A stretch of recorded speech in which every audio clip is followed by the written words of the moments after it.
Si Tetsuo ay mas galit kaysa sa kahit kailan sa buong buhay niya sa mga sandaling ito, at ito ang unang pagkakataon na naranasan niya ang ganitong uri ng matinding emosyon. Dahil dito, bahagyang nag-aalala si Snowball na baka tuluyan siyang matangay ng kanyang galit.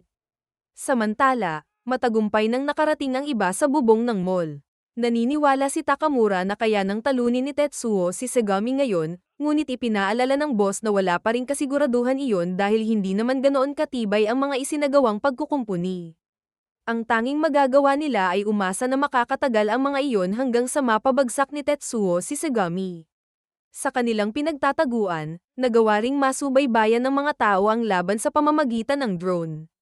Nag-aalala rin sila na baka hindi kayanin ng mga pagkukumpuni dahil ang karamihan sa mga piyesang ginamit para ayusin si Snowball ay basta lamang kinuha mula sa banta ng mga sirang pyesa. Lalo na si Haganei, na taimtim na nananalangin na makaligtas sina Tetsuo at Snowball sa labanang ito. Samantala, nag-aalab naman sa matinding inggit si Segami. Para sa kanya, ang pagbabalik ni Tetsuo matapos magpaayos upang muling lumaban ay eksaktong kilos ng isang tagapagligtas. Gayunpaman, hindi siya naniniwalang sapat ang lumang bakal na iyon upang talunin siya. Ngunit alam din niyang hindi pa lubusang nakaka-recover si Hercules mula sa matinding pinsalang tinamo nito kanina. Dagdag pa rito, abala pa ito kina Lando at Ao, kaya hindi rin magiging madali para sa kanya ang harapin si Tetsuo sa kasalukuyang kalagayan nito. Dahil dito, nagpasya siyang umatras muna ng tactical upang makapwesto sa mas mataas na lugar. Pagdating ni Segami roon, nadatnan niya si Yuma kasama ang apat na natalo kanina. Sa kabutihang palad, buhay pa silang lahat.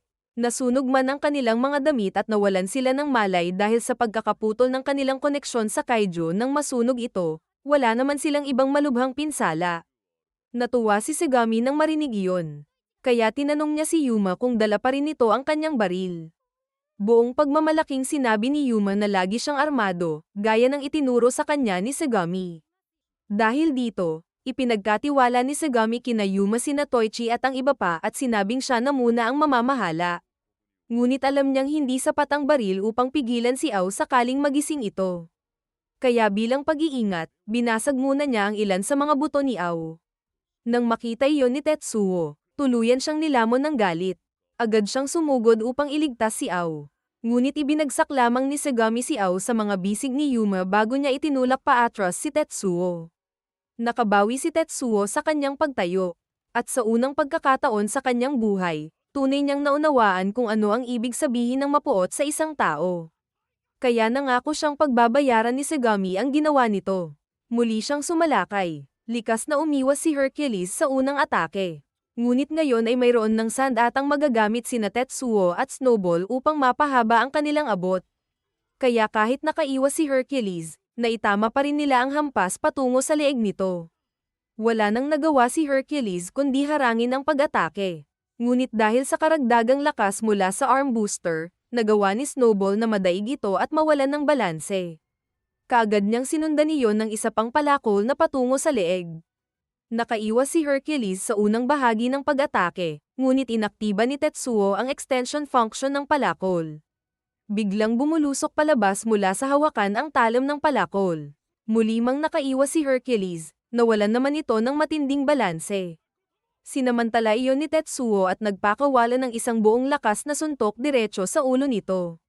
Imposibleng maiwasan iyon ng isang normal na nilalang, ngunit dahil apat ang paa ni Hercules, nagawa nitong itulak ang sarili pa atras gamit ang mga hulihang paa nito.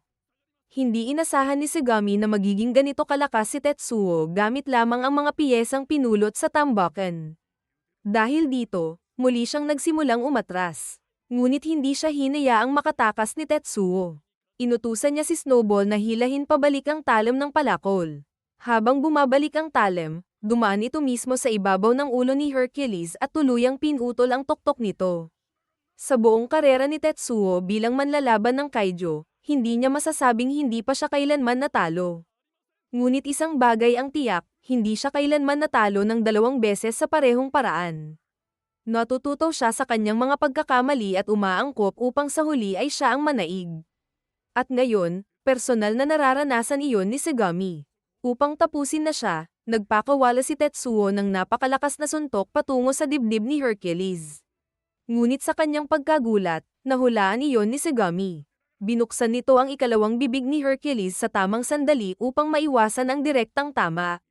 Inamin ni Sagami na muntik na siyang mapahamak. Kung wala siyang kakayahang supernatural na ginagamit sa pamamagitan ni Hercules, tiyak na nawalan na siya ng malay. Sinubukan niyang kagatin ang braso ni Tetsuo, ngunit nakaiwas ito sa tamang oras. Matapos magkaroon ng kaunting pagitan, muli niyang pinakawalan ang talam ng palakol patungo kay Hercules. Nahulaan din iyon ni Sagami at ipinahawak niya kay Hercules ang hawakan ng sandata. Sinubukan nitong hilahin si Snowball palapit, ngunit pinutol ni Tetsuo ang lubid at lumipad pasulong upang gamitin muli ang kanyang ulo bilang sandata. Gayunpaman, nabigo rin iyon dahil bago pa man tumama, tumalon pa atras si Hercules sa utos ni Sagami. Hindi makapaniwala si Snowball na eksaktong naitugma ni Sagami ang tiyempo ng pagtalon sa kanilang paglusob. Ngunit itinama siya ni Tetsuo. Sa tingin niya, nakapaghanda ng tumalon si Sagami bago pa man nila sinimulan ang headbutt. Nagpatuloy ang pagpapalitan ng mga suntok at hampas ni Tetsuo at Hercules. At matapos ang lahat ng iyon, nakumpirma ni Tetsuo ang kanyang hinala. Tila may paraan si Hercules upang malaman ng maaga ang kanyang mga susunod na galaw. Naniniwala siyang may kinalaman ito sa supernatural na kapangyarihan nito, ngunit hindi pa rin niya lubusang nauunawaan kung paano iyon gumagana. Kaya inutusan niya si Snowball na ilabas ang lahat ng nakuhang video sa kanilang laban-laban kay Hercules upang masuri niya ito. Sa tingin ni Snowball, napakadelikado ng ideyang magsuri ng footage habang nakikipaglaban para sa sariling buhay. Ngunit wala silang ibang pagpipilian. Samantala, sapat na ang pagkakakilala ni Sagami kay Tetsuo upang malaman na sinusubukan nitong tuklasin ang paraan upang kontrahin ang kapangyarihan ni Hercules. Dahil dito, nagpasya siyang tapusin agad ang laban bago pa iyon mangyari. Bago pa man muling sumuntok si Tetsuo, ginamit ni Sagami ang kanyang kapangyarihan at nagsimulang makakita ng mga pira-pirasong larawan mula sa hinaharap. Sa bawat posibleng kinabukasan, lumilitaw ang iba't ibang resulta bilang mga fragment. Mula roon ay pinipili niya ang mga kilos na magdadala sa kanya sa pinakamahusay na kinalabasan. Sa paulit-ulit na paggamit nito, hanggat may kahit kaunting posibilidad ng tagumpay, patuloy siyang sumisilip sa hinaharap hanggang matagpuan niya ang bersyong siya ang nagwawagi. Ngunit may kapalit ang kapangyarihang ito. Ang pagsilip ng higit sa 10 segundo sa hinaharap ay nagdudulot ng napakalaking pasanin sa kanyang katawan. Karaniwan ay hindi niya ito natatagalan.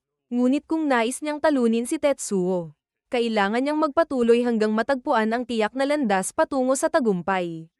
Lahat ng prosesong ito ay nangyayari lamang sa isipan ni Sagami. Kaya mula sa pananaw ni Tetsuo, tila bigla na lamang naipaparada ni Hercules ang bawat suntok niya gamit ang mga paa nito. Labis ang tuwa ni Sagami dahil matapos sumilip ng 74 na segundo sa hinaharap, natagpuan na rin niya ang perpektong paraan upang talunin si Tetsuo. Ngayon ay kailangan na lamang niyang sundan ang eksaktong pagkakasunod-sunod ng mga pangyayari. Habang nagpapatuloy ang kanilang sagupaan, bumaba sila hanggang sa lupa kung saan marahas niyang ibinaon si Tetsuo sa nyebe. Nagsimulang umikot si Tetsuo upang maalis si Sagami sa ibabaw niya. Ngunit bahagi rin iyon ang nakita ni Sagami sa hinaharap. Tumalon siya palayo bago pa siya matamaan. At nang ilunsad ni Tetsuo ang braso ni Snowball bilang sorpresang pag-atake, nakaiwas siya habang nasa ere at agad sumugod para sa huling paglaslas. Halos wala ng pag-asang makaiwas si Tetsuo. Ngunit bago pa man tumama ang talem, biglang sumalpok sa mukha ni Sagami ang drone. Isang pangyayaring hindi niya kailanman inasahan. Ang may kagagawan nito ay ang mga kaibigan ni Ao. Sa gitna ng kaguluhan, nakapasok sila sa control room at nakuha ang kontrol sa drone. Hindi nila alam kung makapagdudulot ba ito ng tunay na pinsala, ngunit nais nilang may maitulong sa laban. Dahil hindi nakita ni Sagami ang pagdating ng drone, napilitan siyang gumawa ng hindi kinakailangang galaw. Gayunpaman, nananatili pa rin ang timeline na kanyang nakita. Hanggat wala siyang nagagawang panibagong pagkakamali sa susunod na 10 segundo, naniniwala siyang magaganap pa rin ang kanyang tagumpay. Ngunit may isang bagay na hindi niya napansin. Nang makita ni Tetsuo ang pagbangga ng drone sa ulo ni Hercules, iyon na ang huling piraso ng palaisipan na kailangan niya upang maunawaan ang tunay na mekanismo ng kakayahan ni Hercules. Hindi niya iyon maaaring sabihin ng malakas dahil kapag ginawa niya, malalaman ni Sagami na natuklasan na niya ang sikreto nito. Maya-maya, inihagis ni Sagami ang talam ng palakol patungo kay Miss Shimamol, ngunit tumalon si Tetsuo sa harapan nito upang harangin ang pag-atake. At dito nagsimula ang huling bilang patungo sa inaakalang tiyak na tagumpay ni Sagami. Hindi pa naipapaliwanag ni Tetsuo kay Snowball kung paano kokontrahin ang kakayahan ni Sagami. Kaya ang tanging nagawa niya ay tumingin sa mga mata ni Snowball at bitawan ang mga kontrol. Umaasang mauunawaan nito ang kanyang mensahe. Sa mismong sandaling iyon, sinimulan ni Sagami ang pag-ugoy ng kanyang sandata na dapat sana'y paputol sa ulo ni Snowball kapag sinubukan nitong umiwas. Ngunit sa kanyang matinding pagkagulat, hindi man lamang sinubukan ni Tetsuo na umiwas. Dumaan lamang ang pag-atake sa ibabaw ni Snowball, at tuluyang nabigla si Sagami. Mas maaga, napagtanto ni Tetsuo na imposibleng makita ni Sagami ang buong hinaharap. Kung kaya niya iyon, hindi sana siya nataman ng drone o ng headbutt ni Snowball noon.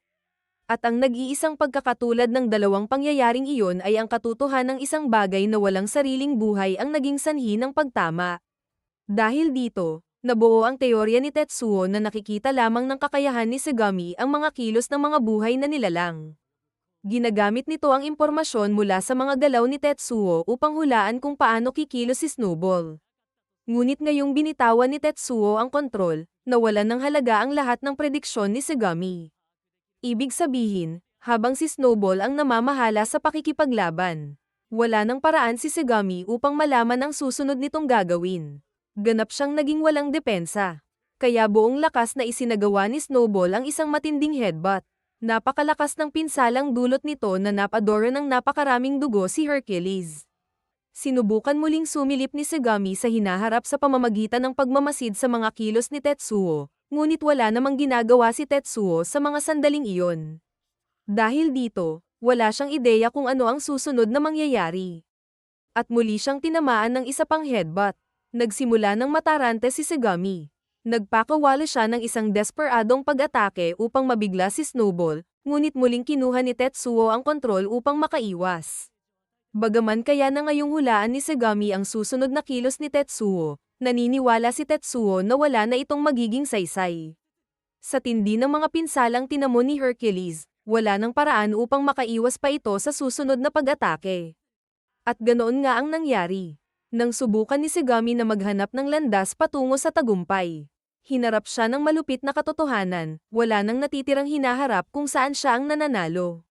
Sa puntong iyon, wala na siyang magawa kundi murahin si Tetsuo dahil sa galit at pagkabigo. Masakit pa rin para kay Tetsuo ang mga salitang iyon, ngunit nauunawaan niyang kailangan niyang matutunang tanggapin na hindi siya magugustuhan ng lahat kung nais niyang magkaroon ng tunay na mga kaibigan. Kaya nilabanan niya ang sakit na dulot ng mga salita at itinaas ang kanyang palakol upang wakasan si Hercules.